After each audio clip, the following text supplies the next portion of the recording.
Bonjour et bienvenue sur Technapa, la Tech à Papa. Alors aujourd'hui je reprends la XP Pen Artist 22 Plus. Alors c'est bien la 22 Plus, hein. J'avais fait une petite erreur quand je disais le nom dans la première vidéo.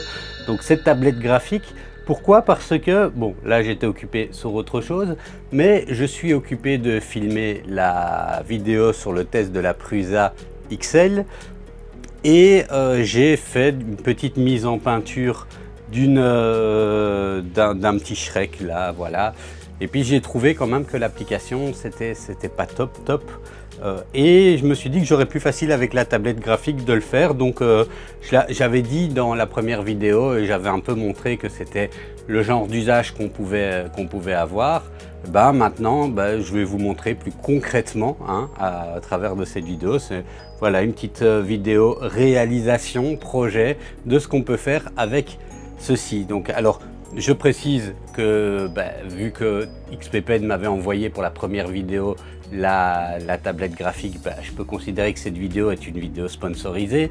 Voilà, toutefois c'était moi qui avais envie de vous montrer un petit peu comment est-ce que je travaillais comme ça. Alors pour ça j'ai besoin de mon stylet, hein, de la XP Pen, en elle-même. Alors vous voyez ici un petit peu la configuration de mon setup. J'ai mon écran qui est là, j'ai Prusa Slicer qui est sur cet écran-ci et avec lequel je peux venir hop, grâce à une série de raccourcis, modifier les couleurs, tourner autour, et donc ça voilà, c'est quand même beaucoup plus fluide, en tout cas pour moi, hein, dans mon usage, dans ma manière de faire. Et puis j'ai un autre écran où je mets en général de la musique ou des séries quand je travaille. Donc voilà. Alors vous le voyez ici à l'écran, mais ce que je compte imprimer et puis imprimer en multicouleur avec la Prusa XL, c'est le château de, alors je sais jamais le prononcer, Neuschwanstein.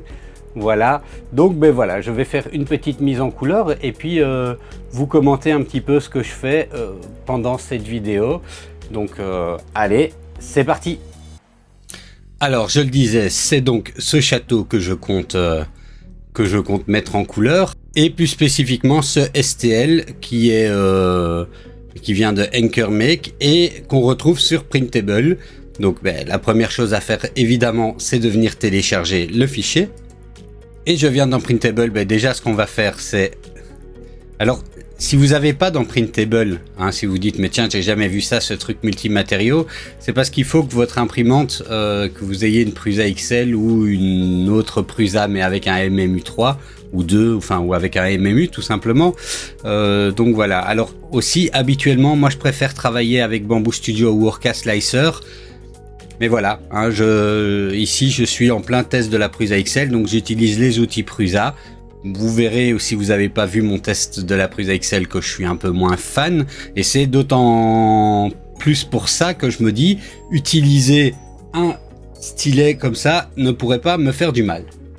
Alors bon, la première chose qu'on a à faire, c'est évidemment venir régler, hein, donc dans la première vidéo je vous ai montré, mais comment calibrer. Mais regardez ici, j'ai l'application XP Pen, j'ai fait un profil d'application pour Prusa Slicer, hein, vous voyez Prusa Slicer ici, et je suis venu personnaliser, donc dans l'onglet paramètres du stylet, personnaliser des raccourcis pour avoir plus facile à utiliser. Par exemple, hop, et en fonction de ce qu'il y a dans Prusa Slicer, hein, donc mâche plus clic gauche, c'est censé faire la gomme dans Prusa Slicer.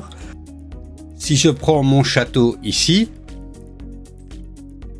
et imaginons que je décide de le mettre en peinture, là je le fais à la souris, je viens choisir mes différents extrudeurs en fonction des couleurs qu'on va mettre. Donc ça, on va configurer les couleurs après, je remplacerai après les bobines, mais donc on a besoin du bleu, du gris, du vert, du blanc, et alors à la place du bleu, on a l'habitude de représenter le château avec avec un toit bleu, mais en fait il est plutôt grisé. Donc à la place du bleu, j'ai besoin également de brun, donc je vais mettre plutôt le brun. Voilà, donc je mettrai une sorte de brun Donc voilà, je mettrai une sorte de brin à ce niveau-là. Et donc on vient ici d'abord commencer à régler nos couleurs. Alors ici vous voyez, c'est du PETG parce qu'il est occupé d'imprimer avec du PETG. Mais en fait ce que je vais utiliser c'est un filament type pierre. Style pierre donc. Mais on va le laisser en gris. Alors je vais avoir besoin de vert mais ça va être un vert un peu plus clair pour certains arbres etc. Alors, les murs du château sont plutôt blancs. Pas entièrement blancs, mais plutôt blancs. Donc, on va mettre une espèce de blanc. Et on va garder du noir pour certaines choses. Donc, alors, on n'a pas 140 couleurs. Donc, ici, on est limité à ces couleurs-là. Mais on va déjà travailler comme ceci. Et vous voyez, si je viens, je peux changer ici. Maintenant, mes couleurs ont été mises à jour. Et je peux venir changer, par exemple, que la première couleur de ma souris. Alors ici, évidemment, on ne sera pas avec une souris, on sera avec le stylet.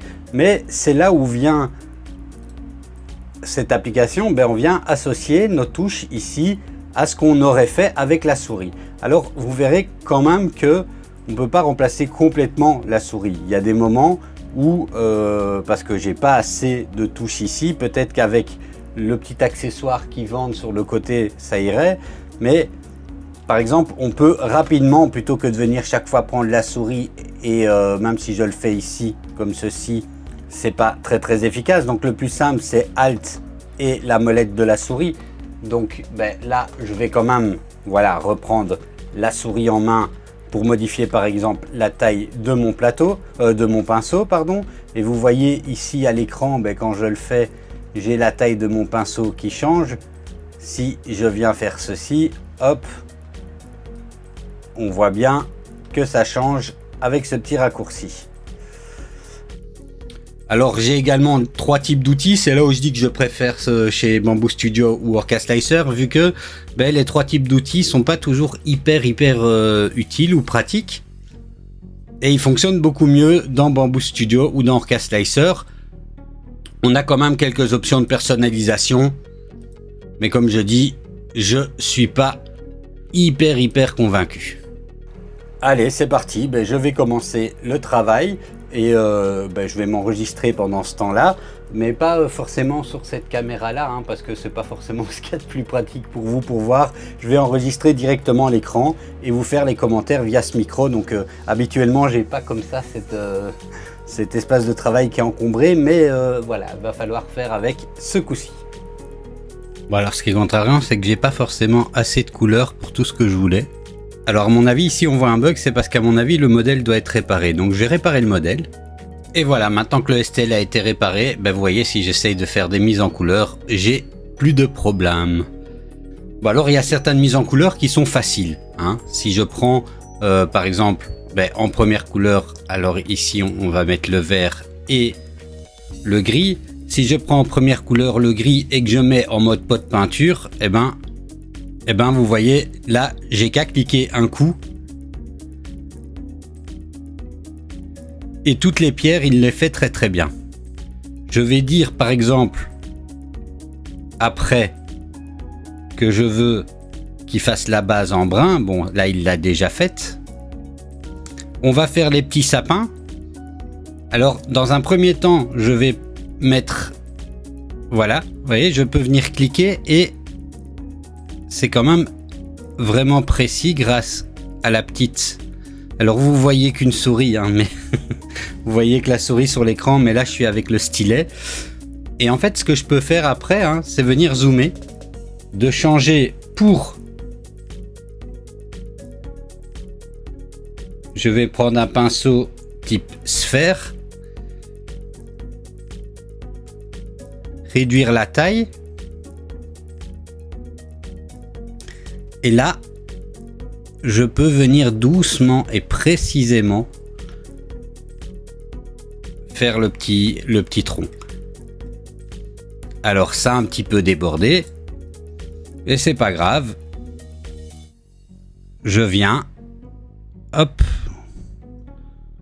faut des fois s'y reprendre comme ça un petit peu, Mais voilà. Vous voyez là, c'est trop grand. Alors je réduis encore la taille de mon pinceau. Et je viens faire pareil ici avec le petit tronc d'arbre. Hop. Les autres troncs étant intégrés dans la pierre. Je vois ici que je peux également venir reprendre. Je vais le faire au stylet, ça ira plus vite. La couleur. Et ici, je vais remettre pot de peinture. Vous voyez, ça simplifie quand même le travail. Après, on fait les corrections qu'il faut, hein. Et le petit arbre ici, avec le tronc qui lui va être en brun. Hop, et un petit débordement là qu'on va corriger. Bon, après, je ne dis pas qu'il faut quand même pas un peu de patience, hein. Ça facilite le travail. En tout cas, moi, c'est comme ça que je travaille. Mais je dis pas qu'il faut pas de la patience, hein. Je vais pouvoir venir faire mes arbres de l'autre côté.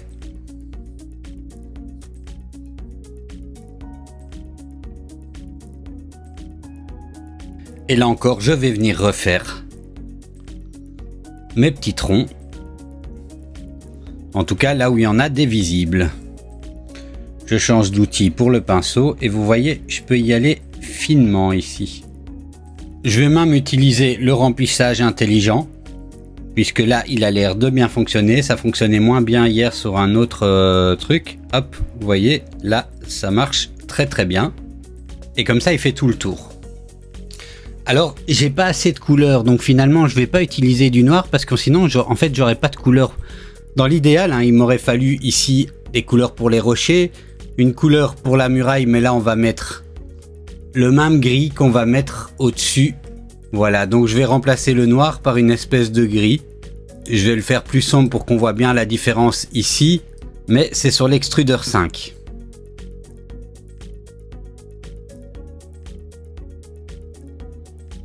Alors ici je m'acharnais, mais manifestement c'est plutôt une question de bug graphique. On verra un peu au slice. Je vais faire la porte dans le même gris. Et en fait l'escalier ici aussi. Et toute cette barricade.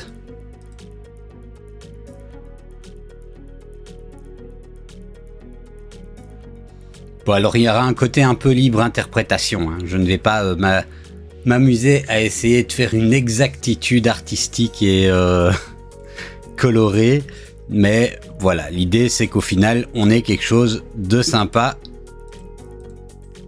qui ressemble et qui met en avant le multicouleur. Alors maintenant je vais prendre le blanc et me mettre en remplissage intelligent.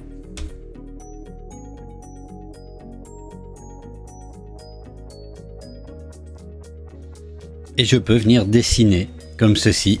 Hop.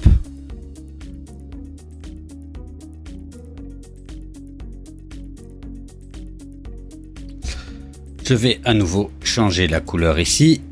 Voilà. Ce qui va me permettre d'être un peu plus précis à ce niveau-là.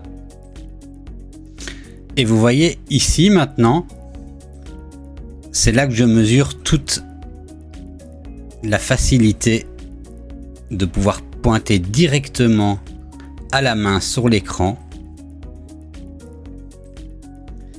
Parce que, avec le remplissage intelligent, c'est super simple.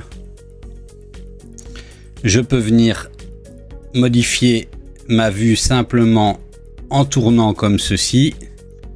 Je vois ici qu'il y a un morceau de trop.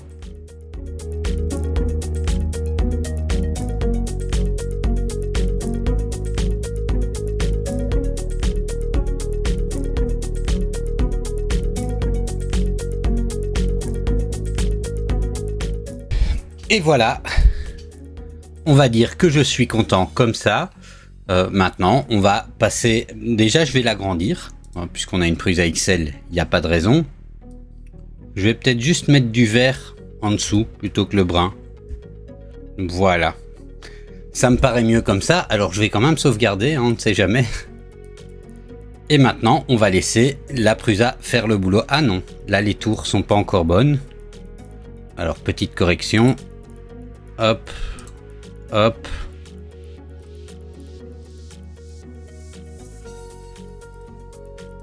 Voilà donc comment, moi j'utilise la tablette graphique que j'utilise par ailleurs pour mon boulot, hein, mais comment je l'utilise pour pouvoir faire la colorisation avec, voilà, dans le cadre de notre loisir qui est l'impression 3D.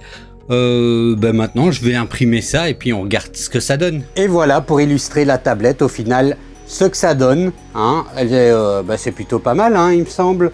En tout cas moi j'apprécie les couleurs. Alors vous retrouverez ça dans mon test de la Prusa XL, mais voilà en gros. Alors oui, il y a un arbre qui s'est un peu cassé la figure en retirant les supports, j'ai fait le bourrin, mais voilà en gros ce qu'on peut faire avec une tablette graphique pour avoir un peu plus de précision au niveau de la mise en peinture.